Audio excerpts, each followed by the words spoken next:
अस्सलाम वालेकुम दोस्तों, मेरा नाम है उसामा रशीद और आप लोग देख रहे हैं यूट्यूब चैनल इन्फोटेक हब। आज हम एक ऐसे टॉपिक पर बात करेंगे जो इस्लाम की तारीख का एक अहम और दर्दनाक पहलू है। हज़रत उमर फारूक रज़ी अल्लाह ताला अन्हा का दौर खिलाफत इस्लामी तारीख का सबसे रोशन और अदल इंसाफ का मिसाली दौर माना जाता है। लेकिन उनकी शहादत के बाद ऐसा क्या हुआ कि उम्मत मुस्लिमा में इख्तिलाफ और फितने शुरू हो गए? ये सवाल हर मुसलमान की जहन में आज भी उठता है और इस वीडियो में हम इसका जवाब ढूंढने की कोशिश करेंगे।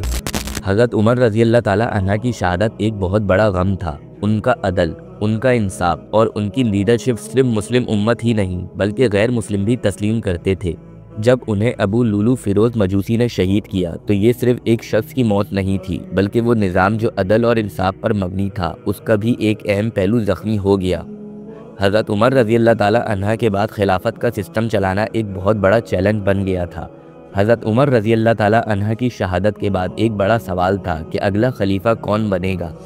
हज़रत उमर रज़ी अल्लाह ताला अन्हा ने एक 7 लोगों पर मबनी कमेटी बनाई थी जो अगले खलीफा का फैसला कर सके। ये 7 रुकनी कमेटी उन सब लोगों पर मुश्तमिल थी जो अशरा मुबशरा में शामिल थे, सिवाय हज़रत सईद इब्न ज़ैद के, क्योंकि वो आपके बहनोई थे और लोगों को ऐसा ना लगे कि उमर ने अपने रिश्तेदार को खलीफा बना दिया, इसलिए आपने इस फहरिस्त में हज़रत सईद इब्न ज़ैद का नाम नहीं रखा था। आखिरकार मुसलमानों के बाहिमी मशवरे से हज़रत उस्मान रज़ी अल्लाह ताला अन्हा को खलीफा मुंतखब कर लिया गया, मगर यहाँ से वो मसाइल शुरू हुए जो आगे चलकर फितने का सबब बने। हज़रत उस्मान रज़ी अल्लाह ताला अन्हा के दौर में इस्लामी रियासत की हुदूद काफ़ी बढ़ चुकी थी, यहाँ तक कि रोम और पर्शिया जैसी सुपर पावर्स भी इस्लामी लश्करों के सामने हार मान चुकी थी। ये एक्सपेंशन इस्लामी रियासत के लिए एक बहुत बड़ा इम्तिहान बन गया था, क्योंकि नए लोग जो इस्लाम में शामिल हो रहे थे उनका कल्चर और उनके मफादात मुख्तलिफ थे। ये नए मुसलमान अक्सर इस्लाम के असल मकासद को समझने के बजाय अपने पर्सनल मफादात को उठाने की कोशिश करते। इस दौर में कुछ ऐसे लोग भी थे जो इस्लाम के दुश्मन थे मगर ज़ाहिर में मुसलमान बन गए थे। ये मुनाफिकीन अंदर ही अंदर बगावत और इख्तिलाफात पैदा करते। अब्दुल्ला इब्न सबा एक असली मिसाल है जो एक यहूदी था और इस्लाम में सिर्फ फसाद पैदा करने के लिए शामिल हुआ था। उसने हज़रत उस्मान रज़ी अल्लाह ताला अन्हा के ख़िलाफ़ प्रोपेगेंडा शुरू किया, उनकी खिलाफत के ख़िलाफ़ लोगों को भड़काना शुरू किया। ये प्रोपेगेंडा धीरे धीरे लोगों को बगावत पर उकसाने लगा। हज़रत उस्मान रज़ी अल्लाह ताला अन्हा की नरम मिजाजी उनकी असल खासियत थी, मगर कुछ लोग इस नरम मिजाजी का फ़ायदा उठाने लगे। हज़रत उमर रज़ी अल्लाह ताला अन्हा का स्टाइल मुख्तलिफ था क्योंकि वो कानून पर सख्ती से अमल करते थे, लेकिन हज़रत उस्मान रज़ी अल्लाह ताला अन्हा नरमी रखते और इसी नरम मिजाजी को लोगों ने उनकी वीकनेस समझा।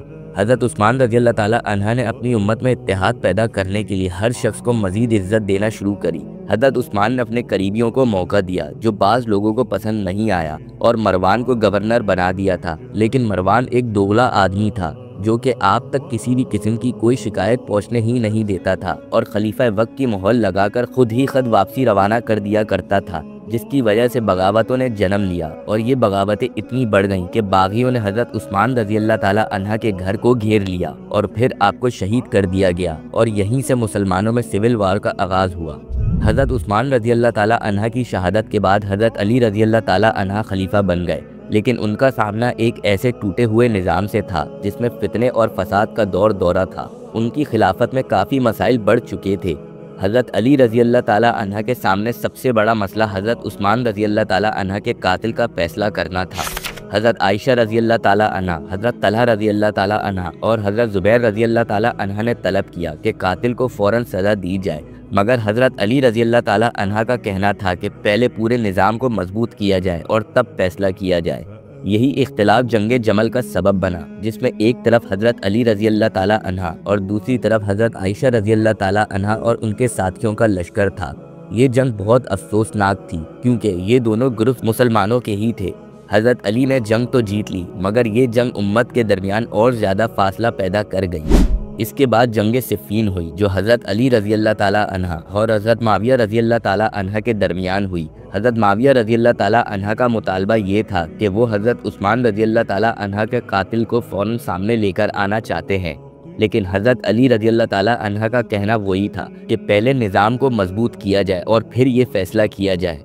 ये जंग भी मुसलमानों के दरमियान ही हुई और इसके बाद तहकीम का वाक़या हुआ। تحکیم ایک میثاق تھا جو حضرت علی رضی اللہ تعالیٰ عنہ اور حضرت معاویہ رضی اللہ تعالیٰ عنہ کے درمیان ہوا تھا، مگر یہ میثاق بھی ایک نئے فتنے کا سبب بن گیا۔ اس کے بعد خوارج کا فتنہ سامنے آیا۔ یہ وہ لوگ تھے جو حضرت علی رضی اللہ تعالیٰ عنہ کا ساتھ دے رہے تھے، مگر تحکیم کے واقعے کے بعد یہ لوگ حضرت علی کے مخالف ہو گئے اور پھر اسی جماعت میں سے ایک شخص نے حضرت علی کو شہید کر دیا۔ آج کا اختلاف بھی وہی اثر رکھتا ہے جو اس وقت کا تھا۔ امت کے بیچ فرقہ پرستی، سیاسی مفادات اور نظام عدل کی کمی وہی مسائل ہیں جو اس وقت سے شروع ہوئے۔ اگر ہم اپنی تاریخ کو سمجھ لیں اور حضرت عمر رضی اللہ تعالیٰ عنہ کے دور کے عدل و انصاف کو اپنا لیں تو شاید یہ اختلاف ختم ہو سکیں۔ اگر آپ لوگوں کو ہماری یہ ویڈیو پسند آئی ہو تو لازمی ہمارے چینل کو سبسکرائب کر دیں۔ ابھی کے لیے ہمیں دیں اجازت، اپنا بہت سارا خیال رکھیے گا۔ اللہ حافظ۔